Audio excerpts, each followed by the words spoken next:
అది లోకంలో ఎక్కడా లేని విశేషం. ఒక్కసారి ఆయన ముఖం వంక చూసి నమస్కారం చేసి 16 నామములు ఉన్న శ్లోకం చెప్పి బయటికి విడితే చాలు విజయం సిద్ధిస్తుంది అని. రెండవది ఆయన యొక్క అపారమైన కరుణ. ఇంకా అంతా ఇంత కరుణ కాదు విఘ్నేశ్వరుడిది. ఆయన క్షమించినంత తొందరగా ఎవ్వరూ క్షమించరు.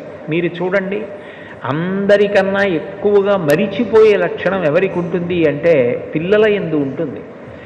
మీరు పిల్లలు అనేటప్పటికీ ఒక విషయం జ్ఞాపకానికి తెచ్చుకోవచ్చు.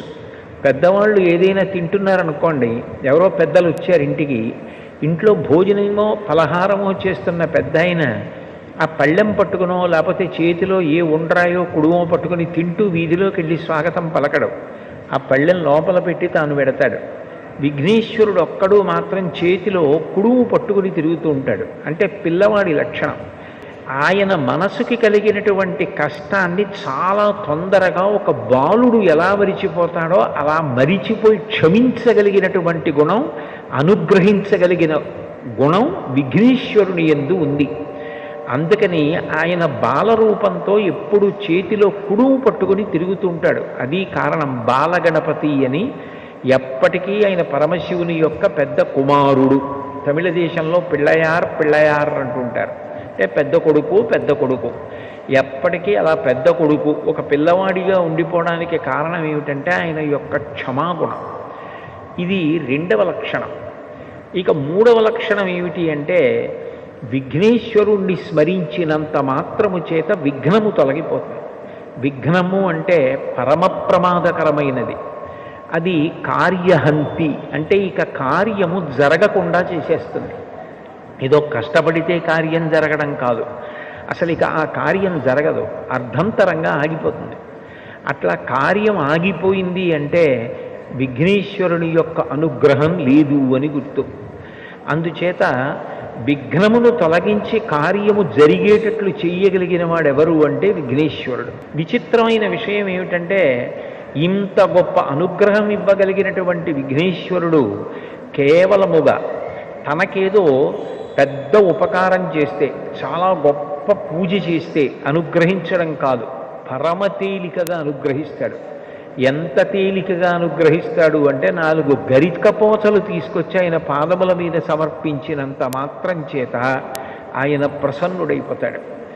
అందుకే ఎక్కడా లేని రీతిలో ఈ గరికతోటి విఘ్నేశ్వరుడికి పూజ, అంటే ఆయన యొక్క సౌలభ్యాన్ని ఆ పూజ తెలియచేస్తుంది. అటువంటి విఘ్నేశ్వరుడి పూజ మీరు గమనిస్తే మీకు ఒక విచిత్రం కనపడుతుంది. శ్రీరామ నవమి ఉందనుకోండి, చైత్రమాసంలో శుక్లపక్షంలో వచ్చే నవమి శ్రీరామ నవమి. కృష్ణాష్టమి ఉందనుకోండి, శ్రావణ మాసంలో కృష్ణపక్షంలో అష్టమి నాడు వచ్చేటటువంటిది కృష్ణాష్టమి. మాస శివరాత్రి ఉందనుకోండి, ప్రతీ నెల కృష్ణపక్షంలో వచ్చే చతుర్దశి మాస శివరాత్రి. శుక్లపక్షంలోనైనా వస్తుంది, కృష్ణపక్షంలోనైనా వస్తుంది. పౌర్ణమి అమ్మవారికి అత్యంత పూజకి యోగ్యమైనటువంటి తిథి, అది నెలలో ఒక్కమారు వస్తుంది. కానీ విఘ్నేశ్వరుడికి సంబంధించినటువంటి పూజ శుక్లపక్షంలోనూ కృష్ణపక్షంలోనూ 2 సార్లు వస్తుంది. శుక్లపక్షంలో వచ్చేటటువంటి 4వ తిథి ఏదైతే ఉందో ఆ చతుర్థి విఘ్నేశ్వరుడి యొక్క పూజకి ఉద్దేశింపబడింది. వరసిద్ధి వినాయక వ్రతకల్పము అని భాద్రపద మాసంలో శుక్లపక్షంలో చతుర్థి తిథి నాడు చేస్తారు. మళ్ళీ సంకటహర చతుర్థి అని కృష్ణపక్షంలో వచ్చేటటువంటి చతుర్థి అంటే 4వ తిథి నాడు చేస్తారు. విచిత్రం ఏమిటంటే శుక్లపక్షంలో వచ్చే 4వ తిథి నాడు విఘ్నేశ్వరుడికి వ్రతం, కృష్ణపక్షంలో వచ్చేటటువంటి 4వ తిథి నాడు కూడా విఘ్నేశ్వరుడికి వ్రతం. ఈ 2 కూడా విఘ్నేశ్వర సంబంధమైన వ్రతాలే. ఇంకా విచిత్రమైన విషయం ఏమిటంటే ఈ 2 వ్రతాలని నిర్ణయించినటువంటి వాడు కూడా విఘ్నేశ్వరుడే. ఇవి ఇట్లా జరగాలి, ఈ కల్పం ఇట్లా ఉండాలి, ఇటువంటి కథ చెప్పుకోవాలి అని దానికి నిర్ణయం చేసినటువంటి వాడు కూడా విఘ్నేశ్వరుడే. నిజానికి సంకటం అనేటటువంటి మాట ఊహ చెయ్యడానికే పరమ భయంకరమైనది. జీవితంలో ఏ కారణం చేత కూడా రాకూడని కష్టం ఏది అంటే సంకటం. సంకటము అన్న మాటకు అర్థం ఏమిటంటే ఇరుకైన దాని యందు చిక్కుకొని పోవుట. మీకు బాగా అర్థమయ్యేటట్టు చెప్పాలి అంటే, ఎవరో ఒక వ్యక్తి నడుస్తుండగా ఆయన నడుస్తున్న చోట ఉన్నటువంటి రాయి అపభ్రంశమై ఆయన పడిపోయాడు. ఆ పడిపోయినప్పుడు ఏమైపోయింది అంటే, రెండు పెద్ద పెద్ద బండరాళ్ల మధ్యలోకి దిగిపోయాడు. ఇప్పుడు ఆయన బండరాళ్ళు తొలగించలేడు, ఆయన పైకి రాలేడు. ఎవరైనా పట్టుకుని పైకి లాగుదామన్నా జారిపోవడం అయితే జారిపోయాడు, కానీ ఆయన ఆ ఇరుకులోంచి పైకి రాలేడు. బలవంతంగా లాగే ప్రయత్నం చేశారనుకోండి, ముక్క ఊడిపోతాడంతే తప్ప ఆయన్ని పైకి లాగలేరు. ఇప్పుడు ఆయన రెండు బండరాళ్ల మధ్యలో ఇరుక్కుపోయి పైకి రాలేక ఆ ఇరుకులో ఉండిపోతే ఆయన ఎంత భయాన్ని పొందేస్తాడో. అక్కడ ఇరుక్కుపోయిన వాడు ఇక పైకి రాలేను, నా ప్రయత్నం సరిపోదు, బయట ఉన్నవాళ్ళు కూడా నన్ను తీయడం సాధ్యం కాదు, అటువంటి విచిత్రమైన పరిస్థితుల్లో నేను ఈ ప్రమాదంలో ఇరుక్కుపోయాను, ఇక నేను బయటికి రాలేను అన్నప్పుడు ఆ వ్యక్తి ఎంత కష్టంలో ఉంటాడో అంతటి కష్టం కలగడాన్ని సంకటము అని పిలుస్తారు. అటువంటి సంకటాన్ని కూడా తీయగలిగిన వాడు ఎవరు అంటే విఘ్నేశ్వరుడు. మీరు అందుకే కొంచెం జాగ్రత్తగా పరిశీలిస్తే కాలంలో భాద్రపద మాసంలో వస్తుంది విఘ్నేశ్వరుని యొక్క ఈ చతుర్థి. కారణం ఏమిటంటే, మీరు చూడండి, శ్రావణ మాసం వర్షాలు నభోమాసం అంటారు. నల్లటి మబ్బులు ఆకాశంలో బాగా కిందకి దిగి వచ్చేసి చీకటిగా ఉండి విశేషంగా వర్షం పడుతుంది. భాద్రపద మాసం వచ్చేటప్పటికీ అంతకు ముందు శ్రావణ మాసంలో వర్షాలు పడిపోయిన కారణం చేత తీగలు డొంకలు అన్నీ పెరిగిపోతాయి. అరణ్యంలో ముందు శాకాహారం తినే ప్రాణులు బాగా తింటే తప్ప మాంసాహారం తినే ప్రాణులకు ఆహారం దొరకదు. ముందు ఒక కుందేలో లేడో జింకో కడుపు నిండా తిందనుకోండి, అప్పుడు మాంసాహారం తినే పెద్ద పులి సింహం లాంటివి ఆ లేడినో జింకనో తింటాయి. అది తినాలంటే అరణ్యంలో స్వేచ్ఛగా తిరగడానికి తీగలు మొక్కలు డొంకలు అడ్డొచ్చేస్తాయి. అప్పుడు దాన్ని తొలగించేది ఎవరు అంటే మొట్టమొదట ఏనుగు నడుస్తుంది. ఏనుగు కేవలం నడిచి వెళ్ళిపోతుంది. ఏనుగు యొక్క శరీరమే దానికి గొప్ప ఉపకరణం. అది నడిచి వెళ్ళిపోతుంటే తీగలు అవి అన్నీ తెగిపోతాయి. దాని తొండంతో అది అడ్డొచ్చిన వాటన్నింటినీ తొలగతోసుకుంటూ కాళ్ళతో తొక్కుతూ వెళ్ళిపోతుంది. ఏనుగు వెళ్ళిపోయిందనుకోండి, మార్గం వచ్చేస్తుంది. ఆ మార్గంలో లేళ్ళు జింకలు వెళ్ళిపోతాయి. నాయకుడు అన్న మాటకు అర్థం ఏమిటంటే ముందు నుండి నడిపించగలిగినటువంటి వాణ్ణి నాయకుడు అంటారు.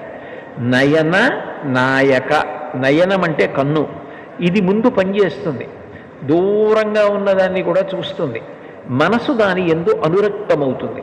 ముందు కన్ను విడుతుంది, నాయకుడు ముందెడతాడు. నాయకుడు వెనక మిగిలిన వాళ్ళందరూ నడుస్తారు. ఆ నాయకుడు దారి తప్పాడనుకోండి, వెనకనున్న వాళ్ళందరూ కూడా దారి తప్పుతారు. నాయకుడే గోతిలో పడిపోయాడు అనుకోండి, వెనకనున్న వాళ్ళందరూ గోతిలో పడిపోతారు. అందుకని నాయకుడు విశిష్టమైన నాయకుడై ఉండాలి. వి అన్న అక్షరానికి సంస్కృతంలో గొప్పది అన్న అర్థం ఉంటుంది, చెడ్డది అన్న అర్థం ఉంటుంది. అది సందర్భాన్ని బట్టి వి ఎలా వాడారు అన్నది చూసుకోవాలి. వినాయకుడు అంటే విశిష్టమైన నాయకుడు. విఘ్నేశ్వరుడికి ఒక్క నమస్కారం పెడితే ఆయన ముందు నడుస్తాడు. ఆయన ముందు నడుస్తున్నాడు అనుకోండి, విఘ్నములన్నిటినీ పోగొట్టేస్తాడు. మీకు ఆశ్చర్యకరమైన విషయం ఏమిటంటే, విఘ్నేశ్వరుడు విఘ్నములను పోగొట్టడమే కాదు, విఘ్నమును కల్పిస్తాడు కూడా. ఒక్కొక్క చోట ఇద్దరు వినాయకులు ఉంటారు. ఇద్దరు వినాయకులు ఉంటే గుర్తు ఏమిటంటే, ఒకడు విఘ్నకరుడు, విఘ్నాన్ని కల్పిస్తాడు. ఇంకొక ఆయన విఘ్నహరుడు, విఘ్నాన్ని తీసేస్తాడు. విఘ్నం ఎందుకు కల్పిస్తాడు అంటే, ఒకడు అత్యంత ప్రమాదకరమైన పని ఏదో చేయబోతున్నాడు అనుకోండి, వాడు సమాజానికి అంతటికీ కూడా ప్రమాదము జరిగేటటువంటి పని సమాజం మీద అక్కసుతో చేయడానికి సిద్ధపడుతున్నాడు. వాడు చేద్దామనుకున్న పని జరగకుండా విఘ్నేశ్వరుడు అడ్డొచ్చి సమాజాన్ని కాపాడతాడు. అప్పుడు ఆయన విఘ్నకరుడు. అంటే చెడు చేసే వాళ్ళకి విఘ్నం కల్పించి చెడు జరగకుండా చేసి సమాజాన్ని కాపాడతాడు. మంచి చేసే వాళ్ళకి విఘ్నం అడ్డు రాకుండా చూసి విఘ్నాన్ని తొలగించి కాపాడతాడు. అందుకని విఘ్న కరుడు విఘ్న హరుడు అని ఇద్దరు వినాయకులు ఒకే దేవాలయంలో కనపడితే అది గుర్తు. అటువంటి విఘ్నేశ్వరుడు సంకటహర వినాయకుడు. అంటే ఆయన సంకటంలో పడిపోయి జీవితంలో ఇక పైకి రాలేకపోయినటువంటి అత్యంత ఇరుకైన ప్రదేశంలో చిక్కుకుపోయిన వాణ్ణి కూడా, అంత కష్టంలో పడిపోయిన వాణ్ణి కూడా పైకెత్తుతాడు. నిజంగా చెప్పాలి అంటే జీవితంలో సంకటహర చతుర్థి అనేటటువంటిది చేసుకుని తీరాలి. సంకటహర చతుర్థి వ్రతం ఒక్కసారైనా చెయ్యాలి.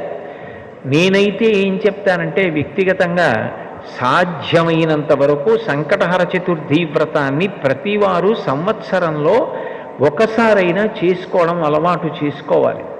నేను ఎందుకు ఈ మాట అంటున్నానంటే వేదవ్యాసుడు దేవీ భాగవతం చేస్తూ ఒక మాట అంటాడు, కాలో హి బలవాన్ కర్త సతతం సుఖదుఃఖయో నరాణం పరతంత్రాణం పుణ్య పాపానుయోగత. భగవంతుడు మనకొక సుఖాన్ని ఇస్తే మన పుణ్యాన్ని అడ్డుపెట్టిస్తాడు, మనకి దుఃఖాన్ని ఇస్తే మనం చేసిన పాపాన్ని అడ్డుపెట్టిస్తాడు. నేను చేసిన పుణ్యమేదో నాకేం తెలుసు, నేను చేసిన పాపమేదో నాకేం తెలుసు, అనుభవంలోకి వచ్చేశాక తెలుస్తుంది. అది అనుభవంలోకి వచ్చేసి సంకటం ఏర్పడిపోయిన తరువాత పరుగులు తీసే కన్నా అటువంటి సంకట స్థితి రాకుండా ముందే సంకటహర చతుర్థి వ్రతాన్ని చేసుకున్నారనుకోండి, శాస్త్రం మీద నమ్మకం ఉండడమే శ్రద్ధ అని పిలువబడుతుంది. దాని వలన వచ్చే ఇబ్బంది ఏముంది? పెద్దలు చెప్పారు, శాస్త్రాలు చెప్పాయి, పురాణాలు చెప్పాయి, ఆ సంకటహర చతుర్థి వ్రతం చేసుకుంటున్నాం. ఈ సంకటహర చతుర్థి వ్రతం అనేటటువంటిది పరమ ప్రఖ్యాతి వహించింది. మనకి సంకటం కలగకుండా ఉండడం కోసం తాను సంకటమునందు కృష్ణ పరమాత్మ ఇరుక్కుని చతుర్థి వ్రతాన్ని చేసి ఆ వ్రతం చేసిన కారణం చేత సంకటం నుంచి ఎలా పైకి రావచ్చో లోకానికి నిరూపించాడు. విశేషం ఏమిటంటే ఇందులో మేనమామ మేనల్లుడి యొక్క పాత్ర గొప్పది. మేనమామ కృష్ణ పరమాత్మ, ఎందుకనంటే పార్వతీదేవి యొక్క సోదరుడు కదూ నారాయణ నారాయణి. నారాయణుని చెల్లెలు నారాయణి పార్వతీదేవి, పార్వతీదేవి పెద్ద కుమారుడు విఘ్నేశ్వరుడు. కాబట్టి మేనమామ ఎవరు? నారాయణ కృష్ణ పరమాత్మ. పరిపూర్ణావతారం. పరిపూర్ణావతారం అంటే అన్ని అవతారముల తేజస్సు ఆయనలోకి వెళ్ళిపోతుంది. అంతటి పరిపూర్ణావతారమైన కృష్ణావతారం సంకట స్థితిలో పడినటువంటి స్థితి నుండి బయటికి వచ్చినటువంటి విధానమేదో అదే సంకటహర చతుర్థి. అయితే విశేషం ఏమిటంటే సంకటహర చతుర్థి కానీ, శుక్లపక్షంలో భాద్రపద మాసం వరసిద్ధి వినాయక వ్రతం కానీ విఘ్నేశ్వరుడే ప్రవేశపెట్టి ఉండడం. నిజానికి పరాశర మహర్షి కృతమైనటువంటి విష్ణు పురాణంలో ఉన్న ఒక శ్లోకాన్ని చదువుకున్నా చాలు అని విఘ్నేశ్వరుడు ఆనతి ఇచ్చాడు. కారణం ఏమిటంటే నిజానికి శమంతకోపాఖ్యానం అనేటటువంటి కథ జ్ఞాపకం పెట్టుకోవడం చాలా చాలా కష్టమైనటువంటి కథ.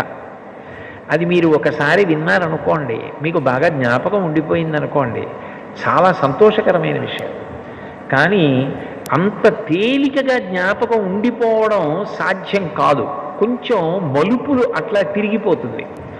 అందుకని విఘ్నేశ్వరుడు ఎంత దయామయుడంటే మీరు ఈ కథంతా యథాతథంగా చెప్పుకోలేకపోతే ఒక్క శ్లోకాన్ని చదవండి చాలు, మీరు శమంతకోపాఖ్యానం చెప్పుకున్నట్లుగా నేను అనుగ్రహిస్తాను అన్నాడు. ఇప్పుడు నేను ఆ శమంతకోపాఖ్యానము వలన ఈ భాద్రపద శుక్లపక్షంలో వచ్చే చతుర్థి వ్రతం ఎలా వచ్చింది, కృష్ణపక్షంలో వచ్చేటటువంటి చతుర్థి సంకటహర చతుర్థి ఎలా వచ్చింది అన్న విషయాల గురించి మాట్లాడడానికి ప్రయత్నం చేస్తాను. పూర్వం యదువంశంలో నిఘ్నుడు అని ఒక మహారాజు గారు ఉండేవారు. ఆయనకి ఇద్దరు కుమారులు, సత్రాజిత్తు, ప్రసేనుడు. ఆ సత్రాజిత్తు సూర్య భగవానుణ్ణి ఆరాధన చేశాడు. ఆరాధన చేసినప్పుడు సూర్య భగవానుడు ప్రత్యక్షమయ్యాడు. ప్రత్యక్షంగా కంటికి కనపడేటటువంటి పరబ్రహ్మస్వరూపం సూర్య భగవానుడు. సృష్టికర్త, స్థితికర్త, ప్రళయకర్త ముగ్గురు కలిసిపోయి ఒక వెలుగుల ముద్ద అయిపోయి కనపడితే ఈ కంటితో చూడడానికి వీలైనటువంటి పరబ్రహ్మస్వరూపం సూర్య భగవానుడు. అందుకే తిక్కనగారి భారతంలో నీరజాకరములు నిష్ఠయై చేసిన భవ్యతపంబు ఫలమనంగా దినసముఖాకి నందిత చక్రయుగ్మకంబులయనురాగం పొబ్రోవనంగా హరిహర బ్రహ్మ మహానుభావంబులొక్కటింకాగరగిన గట్టి అనగా అతుల వేదత్రయ లతికాచయము పెనుబంధన్ పుట్టెడు మూల కందమనగా అఖిల జగముల కందర ఎగుచు జనసమాజ కరపుట హృదయ సరోజములకు ముకుళనంబును జృంభణంబును నచ్చి భానుబింబంబు పూర్వాద్రిపై విలింగి అంటారు. హరి హర బ్రహ్మ మహానుభావంబులొక్కటింకాగరగిన గట్టి అనగా సృష్టికర్త, స్థితికర్త, ప్రళయకర్త ముగ్గురు కలిసి పరబ్రహ్మముగా ఈ కంటితో చూడడానికి వీలైన కాంతిపుంజంగా ఆకాశంలో ప్రకాశిస్తే అదే సూర్యనారాయణమూర్తి. ఆ సూర్యుణ్ణి ఉపాసన చేశాడు సత్రాజిత్తు. ఉపాసన చేస్తే సూర్యభగవానుడు ప్రత్యక్షమయ్యాడు. ఒక రూపంతో భూమి మీదకి దిగొస్తే ప్రత్యక్షమయ్యాడు అంటారు. ఈ కంటితో చూడడానికి వీలుగా తన తేజస్సుని తగ్గించుకుని వస్తాడు భగవంతుడు. అట్లా వచ్చాడు. వస్తే స్తుతి చేసినటువంటి సత్రాజిత్తు సూర్యనారాయణమూర్తి యొక్క మెడలో ఉన్నటువంటి శమంతకమణిని అడిగాడు. అడిగితే సూర్యభగవానుడు అన్నాడు, ఈ శమంతకమణిని ఇవ్వడానికి నాకు అభ్యంతరం లేదు, నేను నీకు ఇస్తాను. కానీ ఈ శమంతకమణి వలన కొన్ని ప్రయోజనాలు ఉన్నాయి, కొన్ని ప్రమాదాలు ఉన్నాయి. ఈ శమంతకమణి రోజుకి విశేషంగా బంగారాన్ని ఇస్తుంది, బారువుల బంగారం ఇస్తుంది. అంత బంగారం ఒక వ్యక్తి దగ్గర పెరిగిపోతే లోకకంటకుడవుతాడు. అంటే లోకమంతా కూడా ఆయన్ని నిందిస్తుంది, అంత డబ్బుందని అసూయ చేత. అది ఒకటో ప్రమాదం. రెండవది, ఈ శమంతకమణి ఎవరు మెడలో వేసుకున్నారో వారు ఎప్పుడూ బాహ్యమునందు ఆంతరమునందు శౌచంతో ఉండాలి. అంటే మూత్ర విసర్జన చేసిన శరీరంలోంచి ఏదైనా మలం బయటికి వెళ్ళినా వెంటనే కాళ్ళు చేతులు కడుక్కుని ఆచమనం చేయాలి, స్నానం చేయాలి. లోపల దుర్మార్గమైన ఆలోచనలు రాకూడదు. అటువంటివి కానీ వచ్చి ఈ మణిని మెడలో ధరిస్తే అది ఎవరు మెడలో వేసుకున్నారో వాళ్ళని సంహరిస్తుంది, వాళ్ళు చనిపోతారు. కాబట్టి ఈ మణి వలన ప్రయోజనము ఉంది, ప్రమాదము ఉంది. ఈ మణి ఎక్కడ ఉంటుందో అక్కడ దుర్భిక్షం ఉండదు, కరువు ఉండదు, కాటకం ఉండదు, అనారోగ్యం ఉండదు, ప్రమాదకరమైన వ్యాధులు ఉండవు. ఇవన్నీ శమంతకమణి ఉన్న చోట ఉండే లక్షణాలు.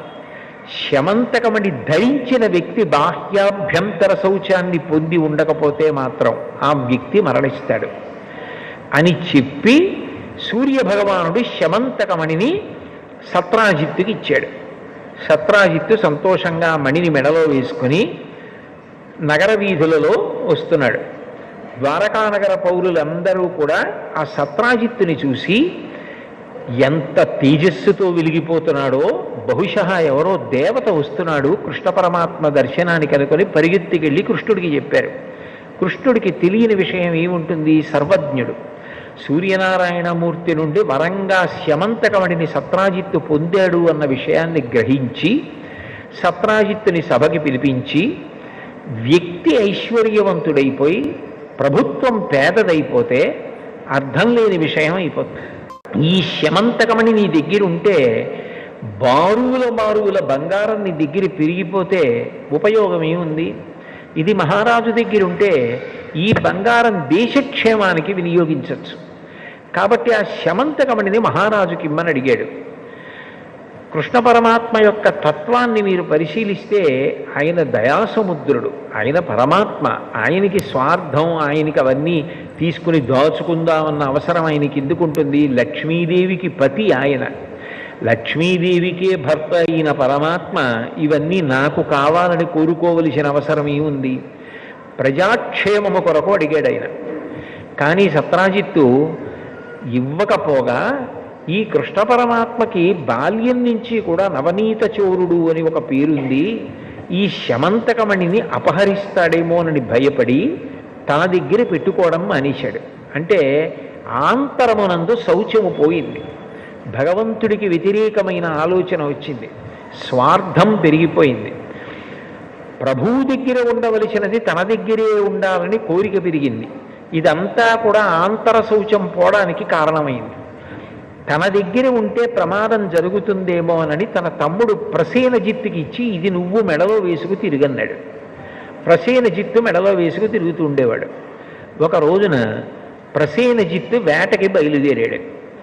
బయలుదేరి వేటకి వెళ్ళినప్పుడు అనుకోకుండా ఆయనతో పాటు కృష్ణ పరమాత్మ కూడా వెళ్ళాడు. అనేక మంది పౌరులు కూడా వెళ్ళారు. అరణ్యంలో క్రూర మృగాల్ని వేటాడుతున్నారు. సమయం తెలియలేదు. వేట అనేటటువంటిది తమకంతో కూడుకున్నది. జూదం, వేట వీటిలో ఎంత సమయం పోయిందన్నది తెలియదు. తమకం కలుగుతుంది. ఆ తమకము చేత చీకటి పడిపోయింది, వేటాడుతూనే ఉన్నారు. ఈలోగా ప్రసేనజిత్తు శరీర శోధన చేసుకోవలసి వచ్చింది. శరీర శోధన అంటే శరీరంలో పెరిగిపోయినటువంటి అపవిత్రమైన మలినమైనటువంటి నీరు మూత్రంగా విడిచిపెట్టేయడం, ఇటువంటి పనులు. అవి విడిచిపెడితే కాళ్ళు చేతులు కడుక్కోవాలి, ఆచమనం చెయ్యాలి, లేకపోతే బాహ్య శౌచం ఉండదు. కాబట్టి చీకటి పడిపోయే సమయానికి ప్రసేనజిత్తు అరణ్యంలో శరీర శోధన చేశాడు. కానీ కాళ్ళు చేతులు కడుక్కుని ఆచమనం చేయలేదు. దాంతో బాహ్య శౌచం పోయింది. ఎప్పుడైతే బాహ్య శౌచం పోయిందో శమంతకమణి వలన ప్రమాదం ఏర్పడుతుంది. ఇప్పుడు బాగా అరణ్యం, ఆ పైన చీకటి పడిపోయింది. ఈ ప్రసేనజిత్తు గుర్రం మీద తిరిగి ఊరు వెళ్ళిపోతున్నాడు ద్వారకా నగరానికి. అకస్మాత్తుగా ఎక్కడి నుంచో ఒక సింహం వచ్చి ప్రసేనజిత్తు మీద పడి ఒక్క ఉదుటలోనే ఆ ప్రసేనజిత్తుని చంపేసింది. చంపేసి ఆయన శరీరాన్ని కొంత తినేసింది, గుర్రాన్ని కొంత తినేసింది. అంత చీకటిలో కూడా వెలిగిపోతున్నటువంటి ఆ శమంతకమణిని ఆశ్చర్యంతో చూసి తినడానికి పనికి రాకపోయినా నోట కరుచుకుని పట్టుకుపోయింది. దానికి ఎందుకో పనికిరాదు, కానీ అంత ఆకర్షణీయంగా ఉంది ఆ శమంతకమణి. అంత చీకట్లో కూడా వెలిగిపోతోంది, దేవుటో అని నోట కరుచుకుని పోయింది. చీకటి పడిపోయింది, ప్రసేనజిత్తు కనపడలేదు, అందరూ ఇంటికి వెళ్ళిపోయారు. వెంటనే సత్రాజిత్ అన్నాడు, ఈ శమంతకమణిని కృష్ణ పరమాత్మ అడిగాడు, నేను ఇవ్వనన్నాను. ఈయనకి బాల్యం నుంచి నవనీత చౌర్యం అవి అలవాటున్నాయి, నేను ఇవ్వలేదని చీకటి పడిన తరువాత బహుశः ఈయనే నా తమ్ముడి దగ్గర శమంతకమణిని అపహరించి ఉంటాడు అన్నాడు. అనేటప్పటికి అపవాదం వచ్చింది కృష్ణ పరమాత్మకి. లోకం ఎలా ఉంటుందంటే ఇవాళ పొగిడితే అందరూ పొగుడుతారు. ఎవడో ఏదో ఆధారం లేకుండా ఓ మాట అన్నాడు అనుకోండి, పూర్వాపరాలు విచారించకుండా అందరూ రాళ్ళు విసురుతారు. అది లోకానికి ఉండేటటువంటి లక్షణం. అందరూ కృష్ణ పరమాత్మ దొంగ దొంగ ప్రసేనజిత్తు దగ్గర శమంతకమణిని అపహరించాడన్నారు. ఆయన వచ్చిన అపనింద పోగొట్టుకోవడానికి మరునాడు అరణ్యంలోకి వెళ్ళాడు. వెళ్ళి వెతికితే ఒక చోట ప్రసేనజిత్తు యొక్క కళేబరం శవం కనపడింది. అప్పటికే దాన్ని కొంత భాగం సింహం తినేసింది, గుర్రాన్ని తినేసింది. శమంతకమణి కనపడలేదు. ఆయన అన్నాడు, నాకే పాపం తెలీదు, మీరు చూశారు కదా, నేను చంపితే శమంతకమణి కోసం సగం తినేసి ఉండవు కదా ఈ శరీరాలు, సగం తినేసి ఉన్నాయంటే ఇతన్ని క్రూర మృగం చంపింది అన్నాడు. అంటే అక్కడున్న ప్రజలు అన్నారు, నిజమే, ఈయన్ని ఏదో క్రూర మృగం తింది, గుర్రాన్ని క్రూర మృగం తింది. మరి నిజంగా క్రూర మృగమే తింటే శమంతకమణిని తిందగా, అది ఉండాలిగా. అది లేదంటే దాని అర్థం కృష్ణుడు రాత్రి ప్రసేనజిత్తుని చంపేసి శమంతకమణిని పట్టుకుపోయాడు. ఆ చనిపోయిన ప్రసేనజిత్తు కింద పడిపోయాడు, ఆ గుర్రం పడిపోయింది. వాటిని క్రూర మృగాలు తిన్నాయి, మణిని మాత్రం కృష్ణుడే అపహరించాడన్నారు. తనేదో వచ్చిన అపనింద పోగొట్టుకోవడానికి ప్రయత్నం చేస్తే అపనింద మరీ పెరిగిపోయింది. నేను మొట్టమొదటే మీకు ఉపమానంలో చెప్పానే, రాళ్ల మధ్యలో ఇరుక్కుపోయిన వ్యక్తి బయటికి రావడానికి ప్రయత్నం చేస్తే ఇంకా ఇంకా దిగబడిపోయినట్టుగా, ఊబిలో దిగబడిపోతున్న వ్యక్తిలా ఇంకా దిగబడిపోయాడు. కాదు, నా మీద వచ్చిన అపవాదు పోగొట్టుకోవాలని ఆయన మరింత ప్రయత్నం చేద్దామని అక్కడ ఏ అడుగుజాడలు ఉన్నాయి చూశాడు. సింహం యొక్క అడుగుజాడలు కనపడ్డాయి. కాబట్టి సింహం చంపింది ప్రసేనజిత్తుని. మరి శమంతకమణిని కూడా సింహమే తీసుకుని పోయి ఉంటుందని అడుగుజాడలు బట్టి సింహం ఎటిళ్ళిందో అటు వెళ్ళాడు. కొంతసేపు అయిన తర్వాత ఒక భల్లూకము యొక్క అడుగుజాడలు కనపడ్డాయి. సింహము భల్లూకము పెనుగులాడినట్టుగా అర్థమైంది. ఈ రోజులలో నేర పరిశోధన ఎలా చేస్తారో ఆ రోజుల్లో కృష్ణ పరమాత్మ అంత కష్టపడ్డాడు తను నిర్దోషిని నిరూపించుకోవడానికి. అక్కడ భల్లూకముడు అడుగుజాడలు కనపడ్డాయి. కనబడితే కృష్ణుడు అన్నాడు, చూశారు కదా, సింహం బహుశः నోటితో కరుచుకుని శమంతకమణిని పట్టుకెళ్ళింది. భల్లూకం వచ్చి సింహాన్ని చంపింది. అందుకే ఇదిగో ఇక్కడ సింహం కళేబరం పడుంది. సింహం పడుంది, సింహం దగ్గర భల్లూకం ఆ మణిని పట్టుకుపోయింది అన్నాడు. అంటే ప్రజలు అన్నారు, నువ్వు చెప్పడం ఎంత గడుసుతనంగా చెప్పినే వినేవాడు నమ్మేటట్టుగా చెప్పాలి కదా కృష్ణ. ఎక్కడైనా లోకంలో భల్లూకాన్ని సింహం చంపుతుందా, సింహాన్ని భల్లూకం చంపుతుందా? సింహం శమంతకమణి అట్టుకెళ్ళిందా? భల్లూకం వచ్చి సింహాన్ని చంపిందా? చంపి భల్లూకం పట్టుకెళ్ళిపోయిందా శమంతకమణిని? ఇది మళ్ళీ ఇంకో కొత్త అబద్ధం సృష్టించావు నువ్వు అన్నారు. ఎంత బయటికి వద్దామని ప్రయత్నం చేస్తే అంతగా అపవాదు బలపడిపోతోందనుకుని భల్లూకం ఎటు వెళ్ళిందో అటు వెళ్ళారు. వెడితే భల్లూకం ఒక పెద్ద గుహలోకి వెళ్ళిపోయినట్లుగా కనపడింది. కృష్ణ పరమాత్మ గుహలోకి దిగి నడుస్తున్నాడు. అది బహు ఇరుకుగా ఉంది. ఆయన తన శరీరపు కాంతిని దీపంగా చేసుకుని నడుస్తున్నాడు. వాళ్ళకి అనుమానం వచ్చింది, వెనకనొచ్చిన వాళ్ళకి, ఒరే మనందరినీ ఇట్లాగే మెల్లగా గుహలోకి తీసుకెళ్ళి తను తప్పుకుని మన ఈ గుహలో ఉంచేసి ఏ రాళ్ళు అడ్డుపెట్టి వెళ్ళిపోతాడో ఏమిటో, ఎందుకు వచ్చిన గొడవ? నువ్వు నిజంగా నిర్దోషివైతే ఆ భల్లూకాన్ని చంపి శమంతకమణిని పట్టుకుని రా, నమ్ముతాం. అప్పటిదాకా మేము గుహ బయట ఉంటామని వాళ్ళందరూ వెళ్ళిపోయి గుహ బయట నించున్నారు. ఒక్క కృష్ణుడిని గుహలో వదిలేశారు. ఆయన గుహలో బయలుదేరి లోపలికి వెడుతున్నాడు. వెడుతుంటే కొంత దూరం వెళ్ళిన తర్వాత ఒక యవ్వనంలో ఉన్నటువంటి ఒక స్త్రీ నిలబడి ఊయల ఊపుతోంది. చూడగానే భగవంతుని యందు ఆమెకి అంత అనురాగం కలిగింది. కథ తిరగాలి కదూ. జాంబవంతుడు లేచి వచ్చాడు. అక్కడ కృష్ణ పరమాత్మ ఉన్నాడు. చూడగానే పరపురుషుడు. ఇక్కడికి ఎందుకు వచ్చావు అని అడిగాడు. నువ్వెవరని అడిగాడు కృష్ణుడు. మాట పెరిగింది. ఇద్దరూ యుద్ధం మొదలుపెట్టారు. 21 రోజుల యుద్ధం జరిగింది. ఆ యుద్ధం జరగడంలో స్రవించినటువంటి రక్తం ప్రవహించి ఏటిగా బయటికి వెళ్ళింది.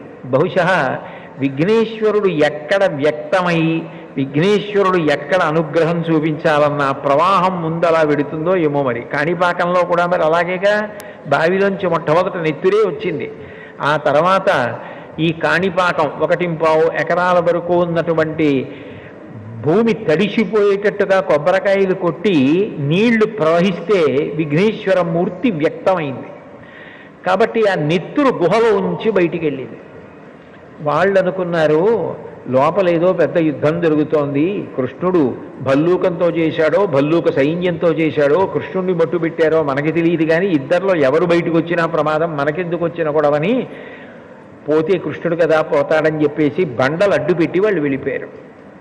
లోపల 21 రోజుల యుద్ధం జరుగుతుండగా కృష్ణుడు జాంబవంతుడితో మల్ల యుద్ధం చేస్తూ గట్టిగా ఒకళ్ళనొకళ్ళు పట్టుకుని గుద్దుకుంటున్నారు. ఆ సమయంలో జాంబవంతుడికి అనుమానం వచ్చింది, నాతో ఇంతకాలం యుద్ధం ఎవరు చెయ్యరు, 21 రోజుల యుద్ధం చేస్తున్నాడు, ఈయన్ని చూస్తూ ఉంటే నాకేదో పరవశం కలుగుతోంది, నా శక్తి తగ్గుతోంది, ఈయన శక్తి పెరుగుతోంది. నేను ఇట్లా ఎవరిని చూశాను అంటే త్రేతాయుగంలో రామచంద్రమూర్తిని చూశాను, ఆయనని సేవించాను. ఆ రోజులలో అనుకునేవాణ్ణి, అంతటి మహానుభావుడు, ఆజానుబాహువరవింద తలాయతాక్షం, పెద్ద పెద్ద చేతులు, ఆ కళ్ళు, ఆ రామచంద్రమూర్తి నన్ను ఒక్కసారి కౌగలించుకుంటే బాగుండు అనుకునేవాణ్ణి. కానీ ఆ అవతారంలో నా కోరిక తీరలేదు. అచ్చు రాముడిలాగే ఉన్నాడు, ఆయనే ఈ రూపంలో వచ్చాడేమో, నా కోరిక తీరుస్తున్నాడేమో, త్రేతాయుగం తర్వాత ద్వాపరయుగం వచ్చేసింది అని ఆలోచించి వచ్చినవాడు రాముడే అని గ్రహించి కృష్ణ పరమాత్మని స్తుతి చేశాడు. చేస్తే కృష్ణ పరమాత్మ తన యథార్థ స్వరూపాన్ని తెలియచేసి తనకి కలిగినటువంటి కష్టాన్ని చెప్పి ఈ శమంతకమణిని నేను తీసుకెళ్ళాలి అని అడిగాడు. పరమ సంతోషం స్వామి, మీకు శమంతకమణి ఇవ్వడానికి నాకు అభ్యంతరం ఏముంటుంది? శమంతకమణే కాదు, దీనితో పాటుగా నీకు నా కుమార్తె అయిన జాంబవతినిచ్చి వివాహం చేస్తున్నానన్నాడు. అంటే ఇప్పుడు మీరు బాగా గుర్తుపట్టాలి, శమంతకోపాఖ్యానంలో శమంతకమణి కృష్ణుడికి పెళ్లిళ్ళు చేయడం మొదలెట్టింది. శమంతకమణితో పాటు జాంబవతి కూడా లభించింది. ఇప్పుడు కృష్ణుడు జాంబవతిని శమంతకమణిని తీసుకుని ద్వారకానగరానికి వచ్చి, ఇదిగో నా యందు ఏ దోషం లేదు, శమంతకమణిని తీసుకొచ్చాను, సత్రాజిత్తు నీకు ఇచ్చేస్తున్నాను, నేను మీ తమ్ముడిని చంపలేదు, ఇప్పటికైనా నమ్ముతావా? జాంబవంతుడు తీసుకెళ్ళాడు, ఇదిగో జాంబవంతుడిని ఓడించి తీసుకొచ్చాను, జాంబవతిని కూడా పరిణయం ఆడుతున్నాను అని చెప్పాడు. సత్రాజిత్తు చాలా పరితాపం పొందాడు. అక్కడతో అయిపోతే సంకటహర చతుర్థి శమంతకోపాఖ్యానం గుర్తుపెట్టుకోవడం కష్టం అనవలసిన అవసరం ఏముందండి? కానీ అక్కడతో అవలేదు కదా. సంకటంలో పడిపోవడం అంటే అంత తేలిగ్గా వదిలిపెడుతుందా సంకటం అన్నది? ఆ సత్రాజిత్ అన్నాడు, నాకు మగపిల్లలు లేరు, ఉన్నది ఒకే ఒక ఆడపిల్ల సత్యభామ. ఆ సత్యభామని నీకు ఇచ్చి పెళ్లి చేస్తాను, ఎందుకంటే నేను నీ మీద అపవాదు వేశాను, మా తమ్ముడిని చంపేశావని. నువ్వింత కష్టపడి నాకు శమంతకమణి నీకు ఇచ్చావు, నా పాపం పోవాలంటే నా కూతుర్ని నీకు ఇచ్చి పెళ్లి చేస్తాను, నా కూతుర్ని వివాహం చేసుకోమని సత్యభామనిచ్చి పెళ్లి చేశాడు. ఇప్పుడు రెండో పెళ్లి శమంతకమణి వల్ల. ఉన్నది నాకొక్క కూతురు, ఎప్పటికైనా ఈ మణి అల్లుడికే వెళ్ళాలి, కాబట్టి ఈ మణి నీకు ఇచ్చేస్తాను, తీసేసుకోమన్నాడు. తీసేసుకోమంటే కృష్ణ పరమాత్మ అన్నాడు, ఇప్పటికే దాన్ని అడిగినందుకే నా మీద అపవాదులు వచ్చాయి, నువ్వు నాకు కోరి కోరి ఇచ్చినా దాని వలన ఏ ఇబ్బంది వస్తుందో నీ దగ్గరే పెట్టుకో, తర్వాత చూద్దాం, నీకేమైనా అయిపోతే అప్పుడు చూద్దాం, నీ దగ్గర ఉంచమన్నాడు. సత్రాజిత్తు దగ్గర ఉంచుకున్నాడు. అక్కడ వరకు కథ బాగుంది కదా, కొంతవరకు గుర్తుపెట్టుకోవచ్చు. కానీ ఇబ్బంది ఎక్కడ వచ్చిందంటే, ఆ కాలంలో అక్రూరుడు, కృతవర్మ, శతధన్వుడు అని ముగ్గురు ఉండేవారు. అక్రూరుడు మహాభక్తుడు, మీరు అక్రూరుడు గురించి వినుంటారు.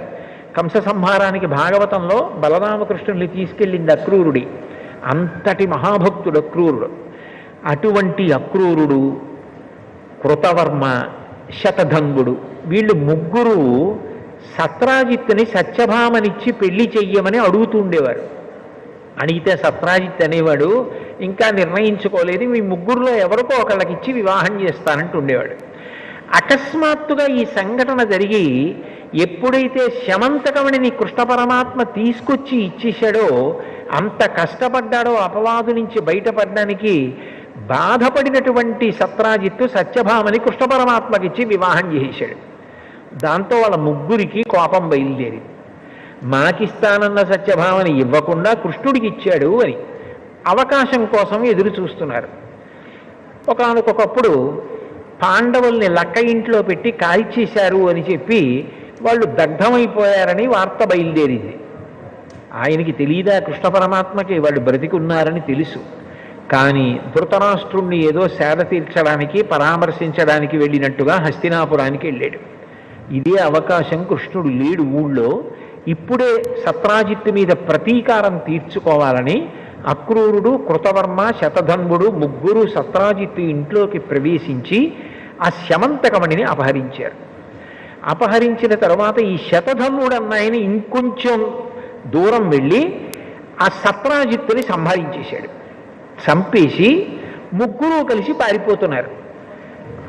భక్తి అన్నది ఒక్కొక్కసారి ఉద్ధాన పతనానికి లోనవుతూ ఉంటుంది. అప్పుడప్పుడు కష్టం వచ్చినప్పుడు ఏమిటి దేవుణ్ణి పట్టుకున్నాను నాకేమొచ్చిందని ఆ భక్తి పోతూ ఉంటుంది, మళ్ళీ నిలబడుతూ ఉంటుంది.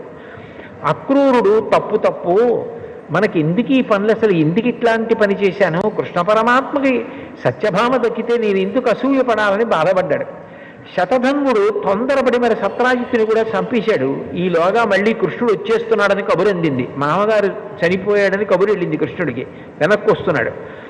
వస్తే చంపేస్తాడేమో అని భయపడి ఆ శమంతకమణిని తీసుకొచ్చి అక్రూరుడి దగ్గర పడేసి, నువ్వు భక్తుడివి, నిన్నైతే ఏం చేయడు, నీ దగ్గర దాచుకో అని చెప్పి శతధన్వుడు మంచి వేగంగా వెళ్ళిపోగలిగిన గుర్రం ఎక్కి పారిపోతున్నాడు.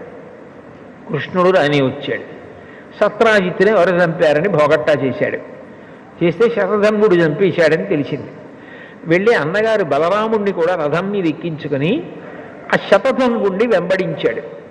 ఆయన గుర్రం మీద వెళ్ళి వెళ్ళి వెళ్ళి పారిపోతుంటే గుర్రం బడలిపోయి పడిపోయి మరణించింది. ఈ శతధన్వుడు వెనక కృష్ణుడు వచ్చేస్తున్నాడన్న భయంతో పరిగెత్తుకుంటూ చెట్ల మధ్య నుంచి వెళ్ళిపోతున్నాడు. రథం ఎలా వెడుతుంది? మనిషి వెళ్ళినట్టుగా రథం వెళ్ళలేదుగా చెట్ల మధ్య.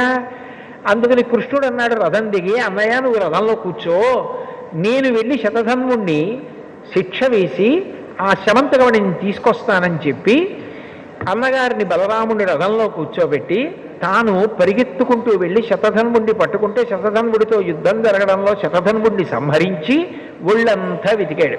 శమంతకమణి కనపడలేదు. ఆయన అక్రూరుడి దగ్గర పెట్టేశాడు. అక్రూరుడు ఇంతటి మహానుభావుడు కృష్ణ పరమాత్మకి ముఖం ఎలా చూపిస్తానని ఆ ఊళ్ళో ఉండకుండా కాశీ వెళ్ళిపోయాడు. అది అక్రూరుడి దగ్గర ఉందని, అక్రూరుడు కాశీ వెళ్ళిపోయాడని ఎవ్వరికీ తెలియదు. కృతవర్మ దేశాలు పట్టిపోయాడు. అసలు ఆ శమంతకమణి ఎక్కడుందో ఎవరికీ తెలియదు. శతధన్వుడి దగ్గర దొరకలేదు. కృష్ణ పరమాత్మ తిరిగి వచ్చి రథంలో కూర్చున్న బలరాముడితో చెప్పాడు, అన్నయ్య అన్నయ్య ఆ శతధనుడిని సంహరించాను, ఒళ్ళంతా వెతికాను, కానీ ఎక్కడా శమంతకమణి లేదన్నయ్యా అన్నాడు. అంటే బలరాముడు అన్నాడు, నువ్వు చిన్నప్పటి నుంచి నవనీత చౌర్యం అవి నీకు అలవాటే, ఆ శమంతకమణి తీసుకొస్తే అన్నదమ్ములం కాబట్టి మన ఇద్దరికీ చెందుతుంది, బంగారం రోజు ఇద్దరం సగం సగం తీసుకోవలసి ఉంటుంది, మీ మామగారు సత్రాజిత్ కదా నీకిచ్చాడు, అందుకని చెప్పి నాకెందుకు ఇవ్వాలన్న ఉద్దేశ్యంతో శమంతకమణి దొరకలేదని అబద్ధం చెప్పేస్తున్నావు, చిన్నతనం నుంచి నీ లీలలు ఇంతే, నేను నీతో కలిసి ఉండనని చెప్పి ఆయన రథం దిగిపోయి మిథిలా నగరానికి వెళ్ళిపోయాడు.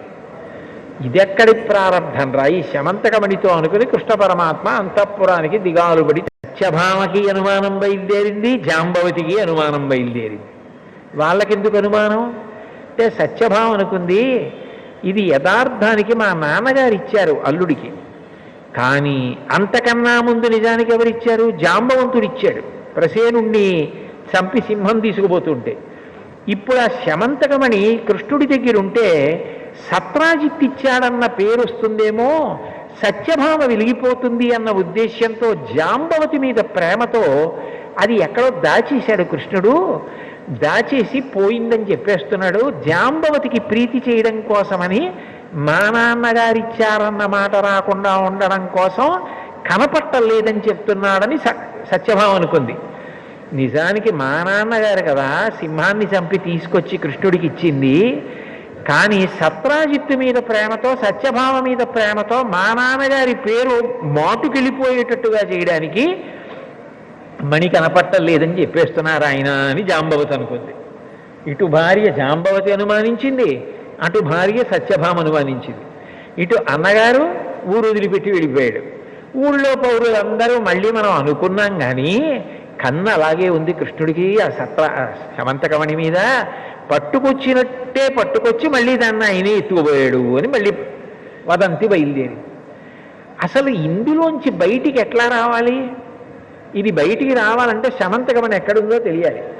శమంతకమణి అక్రూరుడి దగ్గర ఉంది, అక్రూరుడు పట్టుకుపోయాడని ఊహించడానికి అవకాశమే లేదు. ఎందుకంటే ఆయన మహాభక్తుడు, ఆయన ఎత్తుకుపోయాడని ఎవరు అనుకోరు, ఆయన పట్టుకుపోయాడు. ఇప్పుడు ఈ కథకి ముగింపు ఎలా? ఈ సంకటం ఏమిటి నాకు? ఇందులోంచి అసలు ఈ ఇరుకులోంచి బయటికి ఎలా రావాలి? అన్నయ్య ఎప్పటికొస్తాడు? బయటికి వెడితే ఎవరు చూసినా నన్ను నింద చేసేవాళ్లే. అంటే సంకటం అన్నది వస్తే ఎంత భయంకరంగా ఉంటుందో, అన్నం తిననివ్వదు, నీళ్లు తాగనివ్వదు, పడుకోనివ్వదు, తనవారు కూడా తనని అనుమానిస్తారు. అది ఎంత భయంకరంగా ఉంటుందో మనం అనుభవిస్తే తట్టుకోలేమని దయాళు అయినటువంటి కృష్ణ పరమాత్మ అనుభవించి చూపించాడు మనకి. అప్పుడు ఆయన ఆలోచన చేస్తూ బాధతో కూర్చున్నాడు అంతఃపురంలో. ఎలా నేను ఈ సంకటం నుంచి బయటికి వస్తాను, ఎలా పోతుంది నాకు ఈ అపవాదని. అసలు ఇంతకీ ఈ కథలో ఇప్పటి వరకు మీకు ఎక్కడైనా వినాయకుడు కానీ చంద్రుడు కానీ కనపడ్డా? ఇప్పటి వరకు కనపడరు శమంతకోపాఖ్యానంలో. అదో పెద్ద చలనచిత్రం శమంతకోపాఖ్యానం. చిత్రం ఏంటంటే అప్పుడు నారద మహర్షి వచ్చారు. వచ్చి, కృష్ణ నువ్వు బెంగ పెట్టుకోకు, నువ్వు ఏ రోజున ప్రసేనజిత్తుతో కలిసి వేటకి వెళ్ళావో జ్ఞాపకం తెచ్చుకో అన్నారు. ఆయన బాగా జ్ఞాపకం తెచ్చుకొని గుర్తొచ్చింది, భాద్రపద మాసంలో శుక్లపక్షంలో చతుర్థి తిథి నాడు వెళ్ళాను, అదే నీ కొంప ముంచేసింది. ఆ రోజు చీకటి పడిన తరువాత నువ్వు ప్రసేనుడితో పాటుగా తిరిగి వస్తున్నప్పుడు తల ఎత్తి చంద్రబింబాన్ని చూశావు. చంద్రబింబాన్ని చూసిన కారణం చేత నీకు అపనిందలు రావాలి, అందుకని అపనిందలన్నీ వచ్చాయి, అందుకని ఇంత సంకటంలో పడిపోయావు అంటే ఏమీ తెలియని వాడిలా కృష్ణుడు అన్నాడు, చవితినాడు చంద్రుణ్ణి చూస్తే అపనిందలు ఎందుకు వస్తాయి అని అడిగాడు. అడిగితే దానికొక కథ ఉందని కథలో కథ. అప్పుడు నారదుడు చెప్పాడు, భాద్రపద శుక్ల చతుర్థి నాడు వినాయక స్వామి వారి యొక్క ఆవిర్భావం, వరసిద్ధి వినాయకుడు అంటారు. మీరు చూడండి, వర శబ్దం వేశారనుకోండి, ఇక ఇది అది అని లేదు, ఏదైనా అని దాని లక్షణం, శ్రేష్టమైన అధికమైన అని. చూడండి, శ్రీ సూక్తం చిట్ట చివరిలో లక్ష్మీదేవి అనుగ్రహాన్ని చెప్తుంది మంత్రం, 6 లక్ష్ముల్ని చెప్తుంది వేదం. సిద్ధలక్ష్మీర్ మోక్షలక్ష్మీర్ జయలక్ష్మీ సరస్వతి శ్రీర్లక్ష్మీర్ వరలక్ష్మీశ్చ ప్రసన్నామభసర్వదా అంటుంది. 6వది వరలక్ష్మి. వర అంటే శ్రేష్టమైన, ఇక అది ఇది అని లేదు, ఏదైనా ఇవ్వగలిగిన స్వరూపం. అదే శ్రావణ మాసంలో చేసేటటువంటి వరలక్ష్మి వ్రతం. అటువంటి వరసిద్ధి వినాయక, ఏదైనా ఇవ్వగలిగినటువంటి గొప్ప శక్తివంతుడుగా విఘ్నేశ్వరుడు ఆవిర్భవించాడు. అలా ఇవ్వాలంటే ఏం చేయాలి? మనలో తప్పులు చూడడం మొదలెట్టారనుకోండి, ఇవ్వలేడు. ఆయన పిల్లవాడిగా, అంటే నేను మొట్టమొదట్లో ప్రసంగంలో చెప్పానే, పిల్లవాడి మనస్తత్వం ఎలా ఉంటుందో అంతగా మన తప్పులను మరిచిపోగలిగిన ప్రేమైక మూర్తిగా అవతార స్వీకారం చేశాడు భాద్రపద శుక్ల చవితి నాడు. ఆయన పరబ్రహ్మం, పరబ్రహ్మంకి అవతారం ఉంటుంది కాబట్టి ఆవిర్భావ దినోత్సవం వరసిద్ధి వినాయకుడిగా వచ్చాడు. ఆయన తల్లిగారు పెట్టిన పదార్థాలన్నీ తిని, నేను ఎప్పుడూ చిన్న పిల్లవాడిలా ఉంటాను లోకంలో, ఉండి అందరినీ అనుగ్రహిస్తాను, మీ తప్పులు మరిచిపోతూ ఉంటాను అని చెప్పడానికి ఆ కుడుములు ఉండ్రాళ్ళు చేత పట్టుకుని నడిచి వెడుతున్నాడు. చంద్రుడు ఆకాశంలోంచి చూశాడు. చూసి ఆయన అనుకున్నాడు, ఎంత వికారంగా ఉన్నాడు ఈ పిల్లాడు, ఏనుగు ముఖం, ఒకటే దంతం, పెద్ద బొజ్జ, పొట్టి కాళ్ళు, మరుగుజ్జు స్వరూపం అని అనుకుని పెద్ద నవ్వు నవ్వాడు. చంద్రుడికి ఎందుకు విఘ్నేశ్వరుణ్ణి చూస్తే అంత నవ్వు వచ్చిందంటే, లోకంలో ఎవరైనా చాలా అందంగా ఉన్నారనుకోండి, వెంటనే చంద్రుడి లాంటి ముఖం ఉన్నవాళ్ళు అని వర్ణిస్తారు. చంద్రముఖి అని మనకి వర్ణన కనపడుతుంటుంది, ఆమె ముఖము బింబము వలె ఉన్నది అని. చంద్రుడు అంటే అందగాడు అని లోకంలో ఒక ప్రఖ్యాతి. అయితే నిజానికి బాహ్యంగా చాలా అందంగా ఉంటాడేమో కానీ చంద్రుడు, ఆయన ప్రవర్తన యందు దోషాలున్నాయి. దోషాలు ఉండబట్టే కదా కళలు పెరగడం తరగడం మామగారి శాపం ఇచ్చాడు. అలాగే గురువుగారి విషయంలో కూడా దోషం ఉందని కదా చంద్రుడి గురించి లోకంలో ప్రఖ్యాతి. నడవడి విషయంలో అందరినీ అనుగ్రహించడంలో విఘ్నేశ్వరుడు గొప్పవాడు. కేవలంగా బాహ్యంలో అందంగా ఉండేవాడు చంద్రుడు. నిజానికి ప్రవర్తనలో అనుగ్రహించడంలో విఘ్నేశ్వరుడు ఎక్కడా, చంద్రుడు ఎక్కడా? పిల్లవాడి రూపంలో ఉండి నేను అందరినీ క్షమిస్తాను, నా విశాల హృదయం ఇటువంటిదని చెప్పడానికి వినాయకుడు పిల్లవాడిగా వెడుతుంటే ఆయన్ని చూసి పక పక పక పక నవ్వాడు. వెంటనే వినాయకుడు ఆలోచించి, ఓహో నీకు అందం ఎందుకు వచ్చింది? పరబ్రహ్మమైనటువంటి నేను అనుగ్రహించబట్టి. నీకు ఆ విషయం జ్ఞాపకం లేదు. నేను అందగాణ్ణి అన్న అహంకారంతో నన్ను చూసి వికటంగా నవ్వావు. మనిషికి ఏదైనా ఉండొచ్చు, అహంకారం స్వార్థం ఈ రెండు మనిషిని వృద్ధిలోకి రానివ్వవు. ప్రతిదానికి స్వార్థమే. ఎప్పుడూ ఒళ్ళు కందకూడదు, బట్ట నలగకూడదు, ఏ పని చేయకూడదు. అట్లా బ్రతికేద్దామని అనుకోవడం తప్పు కదా. ఒళ్ళు నలగాలి, చెమట పట్టాలి, సమాజం కోసం కష్టపడాలి, ఏదో ఒక పని చెయ్యాలి. ఏమీ చెయ్యకుండా కూర్చుంటానంటే దాని వలన ఎలా శ్రేయస్సు కలుగుతుంది? అది మంచి పద్ధతి కానే కాదు. కాబట్టి నీకు అహంకారం కలిగింది, స్వార్థమున్నది, ఈ రెండు నీకున్నాయి. కాబట్టి దీనికి విరుగుడు నీకు శాపం ఇస్తున్నాను. అందరూ నిన్ను చూసి అబ్బా చంద్రబింబం, అబ్బా చంద్రబింబం అంటారని కదూ నీకు అహంకారం. ఇవాళ నుంచి నిన్ను ఎవరైనా చూస్తే లోకంలో వాళ్ళకి అపనిందలు వస్తాయి అని శపించాడు విఘ్నేశ్వరుడు. వెంటనే లోకంలో ఉన్న వాళ్ళందరూ ఈ వార్త తెలిసింది. చంద్రబింబం కనపడింది అనుకోండి, భాద్రపద శుక్ల చవితి నాడు కాదు, ఎప్పుడైనా సరే చంద్రబింబం కనపడింది అనుకోండి అపవాదులు వస్తాయి. అయ్య బాబోయ్ అని చీకటి పడేటప్పటికీ చంద్రుణ్ణి చూడడం మానేశారు. అందరూ ఉత్తరీయాలు అడ్డు పెట్టుకుని ఈ చంద్రుడు ఒకడు ఆకాశంలో కనపడతాడో ఏమిటో బాబాయ్ అపవాదులు వస్తాయని నింద చేయడం మొదలెట్టారు. లోకానికి పోకడది. చీకటి పడకముందే పని పూర్తి చేసుకోండి, బయటికి వెడితే ఆయనూడు ఆకాశంలో అండం మొదలెట్టారు. అందరూ తనని నింద చేస్తుంటే, తనని చూసేటప్పటికి పొంగిపోయిన వాళ్ళు అందరూ నింద చేస్తుంటే తట్టుకోలేక చంద్రుడు పాల సముద్రంలోకి వెళ్ళిపోయాడు. మళ్ళీ చంద్రుడు పాల సముద్రంలోకి వెళ్ళిపోతే లోకానికి ఇబ్బంది ఏమిటి అంటే ఓషధీతత్వం పోయింది. చంద్రుల్లోంచి అమృతం స్రవిస్తూ ఉంటుంది. ఆ పాతాళ నభస్థలాంత భువన బ్రహ్మాండమా విస్ఫురత్ జ్యోతిస్ఫాటికలింగమౌళి విలసత్పూర్ణేందువంతామృతై అస్తోకాప్లుతమేకమీశమనిశం రుద్రానువాకాన్ జపం ధ్యాయే దీప్సిత సిద్ధయే ధ్రువపదం విప్రోభిషించేచ్చివం బ్రహ్మాండ వ్యాప్తదేహాభసిత హిమరుచాభాసమానాభుజంగై కంఠే కాళాః కపద్దాః కలిత శిశలాశ్చండ కోదండహస్తాః త్రక్షా రుద్రాక్షమాలా సరళిత వపుషశాంభవామూర్తిభేదాః రుద్రాశ్రీ రుద్రసూక్త ప్రకటిత విభవాన ప్రయచ్చస్తు సౌఖ్యం అంటారు కదా. రుద్రాధ్యాయంలో శివలింగానికి అభిషేకం చేసే ముందు ప్రార్థన అది. ఆ చంద్రుడిలోంచి అమృతం పడుతూ ఉంటుంది, ఆయన కిరణములలోంచి అమృతం స్రవిస్తుంది.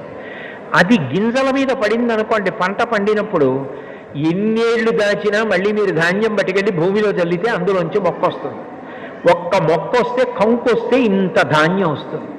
అమృతతత్వం పోయిందనుకోండి, ఇక మళ్ళీ ఆ గింజ వేస్తే మొక్క రాదు. చంద్రకిరణములు లేకపోతే అమృతత్వం ఉండదు, ఓషధులు ఉండవు. ఓషధీతత్వం లేకపోతే అన్నం ఎలా దొరుకుతుంది? మళ్ళీ మళ్ళీ పంట ఎలా పండుతుంది? లోకం గగ్గోలు పెట్టి బ్రహ్మగారి దగ్గరికి వెళ్ళింది.